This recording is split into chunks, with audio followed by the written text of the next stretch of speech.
യാത്രകളോടുള്ള പ്രണയമാണ് കൊപ്പത്തെ വ്യാപാരി വ്യവസായികളെ 2 ദിവസത്തെ ബൈക്ക് റൈഡിന് പ്രേരിപ്പിച്ചത്. പക്ഷേ ഈ യാത്രയ്ക്ക് അവർക്ക് വ്യക്തമായൊരു ലക്ഷ്യവുമുണ്ടായിരുന്നു. വർദ്ധിച്ചു വരുന്ന റോഡ് അപകടങ്ങൾക്കൊരു ബോധവൽക്കരണം. കൊപ്പത്ത് നിന്ന് ആരംഭിച്ച് ഗൂഡല്ലൂർ വഴി നീലഗിരി മലകളെ തഴുകി ഊട്ടി, കോത്തഗിരി, മേട്ടുപ്പാളയം, അട്ടപ്പാടി, മണ്ണാർക്കാട് വഴി വീണ്ടും കൊപ്പത്തേക്ക്. ഇങ്ങനെയായിരുന്നു ആ യാത്രാ വഴികൾ. റോഡ് നിയമങ്ങളെല്ലാം പാലിച്ച് സഞ്ചാരികൾക്ക് മാതൃകയായി മാറിയൊരു യാത്ര. ഒപ്പം ആസ്വാദനത്തിന്റെ ആനന്ദം മനോഹരമാക്കി തീർത്ത യാത്ര.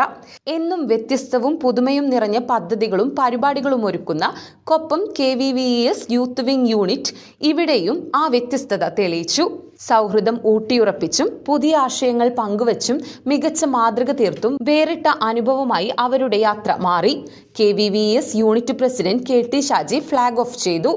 Youth wing president Shihab Shibu റൈഡിന് നേതൃത്വം കൊടുത്തു. Secretary Unais park, treasurer Saji, tour coordinator Nasar, Yasin എന്നിവർ റൈഡിന് മാർഗനിർദ്ദേശങ്ങൾ നൽകി.